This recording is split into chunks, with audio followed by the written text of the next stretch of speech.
La bronchopneumopathie chronique obstructive. La bronchopneumopathie chronique obstructive, BPCO, se définit par une limitation des débits aériens, non ou incomplètement réversibles.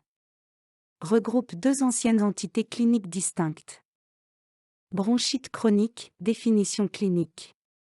Présence d'une expectoration muqueuse quotidienne 3 mois par an, au moins 2 années consécutives. Emphysème, définition anatomique. Élargissement anormal et permanent des espaces aériens situés au-delà des bronchioles terminales, associé à une destruction des parois alvéolaires. Troisième rang de décès par la maladie en 2020, 20 000 décès sur an. 1996, taux de mortalité 25,5 sur 100 000. Problème de santé publique.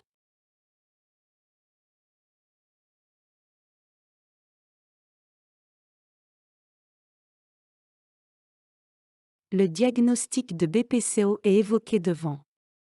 Exposition à des facteurs de risque. Symptômes. Limitation des débits aériens respiratoires, spirométrie.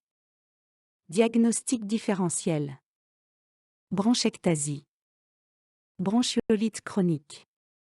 Asthme. Atteinte respiratoire de la mucoviscidose.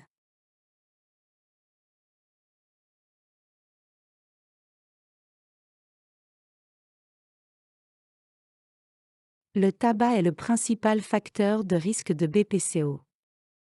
Polluants professionnels métal, cadmium, fer, isocyanate. Pollution urbaine gaz. Pollution domestique, chauffage, cuisinière, aérosol, détachant.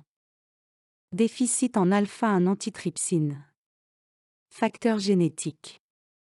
Exposition professionnelle. Industrie textile, coton, lin, chanvre. Fonderie et sidérurgie, silice, métaux, fumée métallique. Bâtiments et travaux publics, silice, ciment, fumée de bitume, moteur diesel. Secteur minier, charbon, or, fer.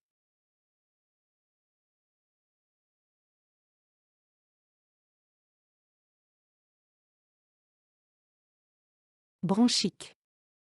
1. Remodelage bronchique. Fibrose de la paroi bronchique. Hypertrophie muscle lisse bronchique.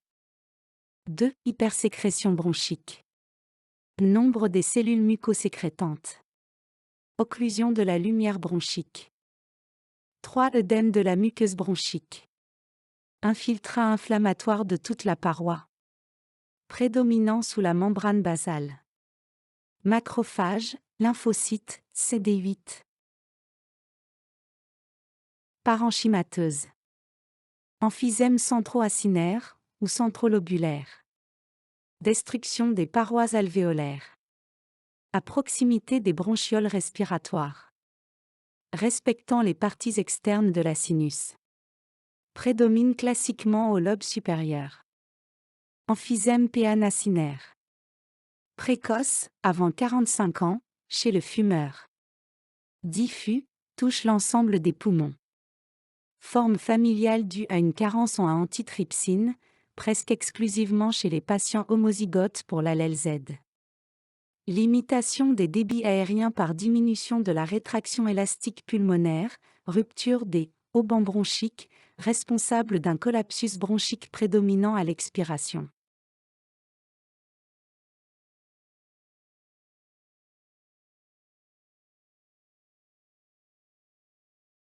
Symptôme principal égal dyspnée d'effort. Symptômes secondaires.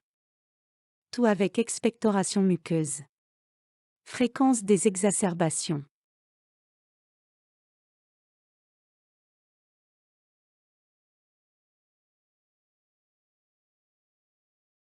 Inflammation, TNF, CRP. Stress oxydatif, diminution de la capacité antioxydante du sérum, responsable. Risque cardiovasculaire. Hypercatabolisme avec amaigrissement. Ostéoporose. Détérioration cognitive, dépression, angoisse.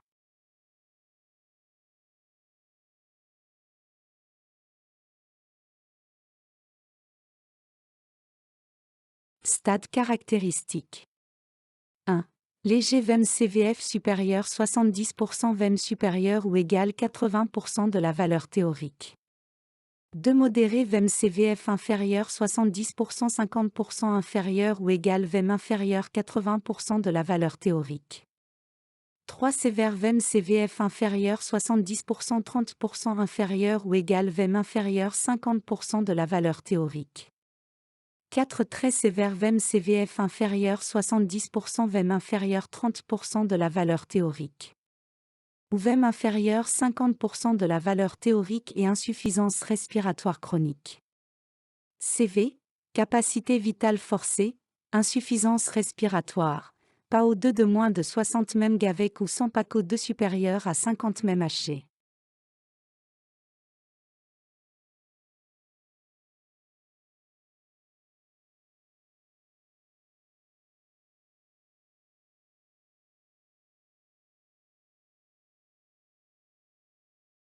Plétismographie. Mesure du volume résiduel non mobilisable, VR. VR dans la BPCO, distension statique. Transfert du CO. Reflète la surface d'échange gazeux TCO, inférieure 80% TH, dans l'emphysème. Épreuve d'exercice. Test de marche de 6 minutes, le plus simple. Test d'exercice maximal sur bicyclette ergométrique.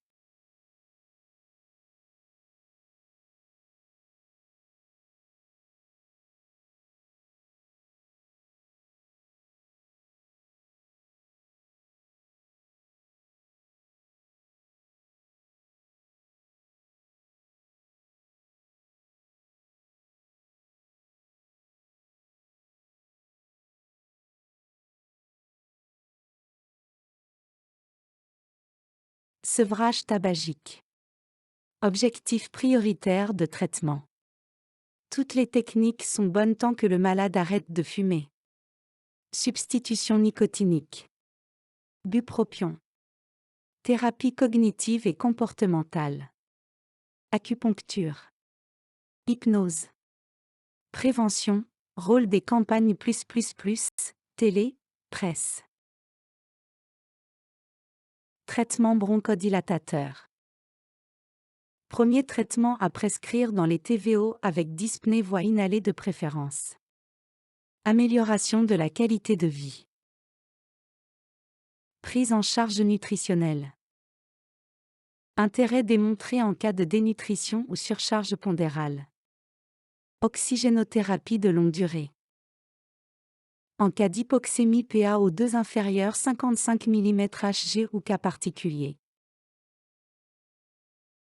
Vaccination antigrippale. Recommandée. Prévention des complications respiratoires. Vaccination antipsyque. Recommandée. Efficacité non démontrée dans la BPCO. Traitement des foyers infectieux ORL. Médicaments à proscrire. Antitussif, psychotrope, sédatif. Mucomodificateur, effet non démontré.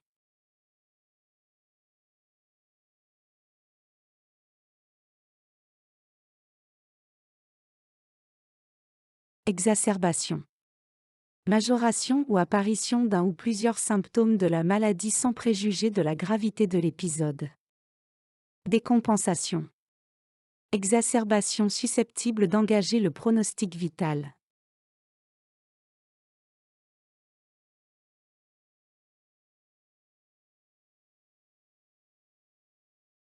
Infection respiratoire, 50% des cas. Bactérienne 1 sur 3 des patients sont colonisés à l'état stable, H. influenzae S. pneumoniae, M. catarrhali, Pseudomonas aeruginosa.